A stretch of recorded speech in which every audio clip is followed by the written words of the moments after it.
Manchester United prêt à être vendu. On a aussi un Declan Rice qui potentiellement va venir à Arsenal. Bonjour les amis, bienvenue dans cette nouvelle vidéo. Aujourd'hui, on va parler des équipes qui sont prêtes à être vendues sur le marché et aussi des joueurs qui sont prêts à arriver.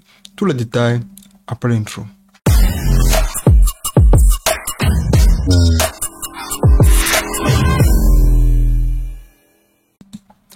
Bonjour les amis, bienvenue dans cette nouvelle vidéo. Aujourd'hui, on va parler des Glazers de Manchester United qui décident de mettre Manchester sur le marché de vente. En effet, il y a le Cheikh Hassim qui a décidé de mettre un montant sur la table, mais le montant stipule qu'ils achètent tout le club ou rien. C'est-à-dire, les Glazers vont partir après la vente parce qu'il n'y aura pas de pourcentage ou quoi que ce soit. Ils ne veulent pas être partenaires avec les Glazers. Ils achètent tout le club ou rien. Donc, d'ici quelques heures, parce que les négociations sont déjà actées, d'ici quelques heures, on saura le résultat. Maintenant, quand tu reviens à Manchester et ce qui se passe sur le marché de transfert, on a Manchester United qui met la priorité sur Kim Min-jae. Donc, Kim Min-jae est intéressé, il veut venir à Manchester, mais les négociations ne sont pas encore actées entre Newcastle et Manchester United. Ce qui va prochainement se faire d'ici quelques jours, quelques semaines. Quoi qu'il en soit, les noms sont déjà sur la table et ça va bientôt commencer. Donc ici, si Manchester ne réussit pas à avoir Kim Min-jae, ils vont se lancer vers Monaco, vers ce joueur-là qu'on appelle Axel Disasi, un joueur de Monaco très prolifique pour moi, qui a fait une très belle saison cette fois-ci. Donc, ils ont déjà contacté le joueur veut également venir à Manchester, mais ils ne sont pas encore en contact avec le club.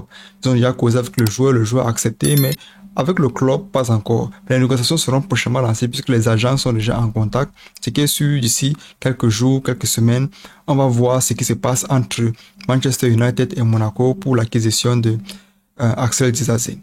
Mais maintenant, du côté du Real Madrid, ce qui s'annonce des heures sont un peu tristes. Les négociations avec Harry Kane seront très difficiles. Real Madrid essaie même d'oublier Harry Kane. Pourquoi? Parce qu'il y a un Daniel Levy qui ne veut pas lâcher le joueur. Daniel Levy est en train de se battre corps et âme pour conserver Harry Kane. Harry Kane, à moi, n'a pas encore décidé s'il veut partir ou pas. Il est neutre dans cette situation. Quoi qu'il en soit, Tottenham essaie de conserver leur star. Tottenham essaie de faire en sorte que leur star soit dans de meilleures conditions l'année prochaine, pour ne pas être encore à chercher un autre attaquant pour le remplacer à Tottenham. Néanmoins, le Real de Madrid aussi essaie d'abandonner la situation de Kai Havertz. Pourquoi? Parce que Chelsea ne veut pas lâcher sa pépite. Kai Havertz sur le marché de transfert aujourd'hui, c'est 60 millions d'euros. Et le Real voit le montant un peu trop cher pour la valeur du joueur. Donc, ils essayent de partir, de fuir l'option là pour se rapprocher encore de Harry Kane. Et comme je l'ai dit tantôt, avec Harry Kane aussi c'est très compliqué. Pourquoi? Parce qu'on a un Daniel Levy qui ne veut pas lâcher le joueur. Donc c'est un peu très compliqué, pour Harry Kane au Real de Madrid. C'est très compliqué aussi pour Kai Havertz. Kai Havertz, comme je l'ai dit tantôt, c'est un joueur que le Real veut, c'est un joueur que Carlo Ancelotti veut absolument. Mais à cause de Chelsea qui est en train de bloquer, c'est un peu plus compliqué pour de l'acquérir. Maintenant, comme je l'ai dit tantôt ici, là, dans ma précédente vidéo, on a un Mateo Kovacic qui est très apprécié par Manchester City. Donc, ils sont en train de potentiellement lancer les conversations. Donc, Mateo Kovacic pour Manchester City, ça risque de s'annoncer très prochainement.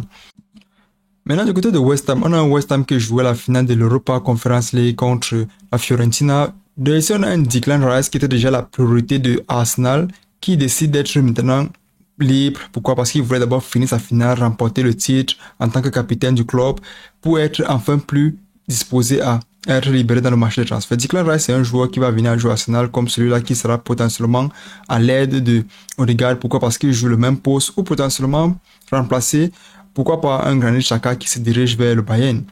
Donc, on a un Declan Rice qui va potentiellement arriver à Arsenal, pas maintenant. Je pense que les négociations vont potentiellement lancer en juillet. Quoi qu'il en soit, Arsenal est sur Declan Rice. Aussi peut-être Manchester United ou le Bayern qui est aussi potentiellement sur Declan Rice. Quoi qu'il en soit, Declan Rice a sa priorité, il veut venir à Arsenal.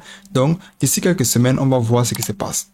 C'est tout pour cette vidéo les amis, j'espère que vous l'avez aimé. N'oubliez pas de liker, commenter, partager. On se revoit la prochaine fois pour plus d'infos dans le monde du football. Prenez soin de vous, la paix sur vous. À la prochaine. Ciao, ciao.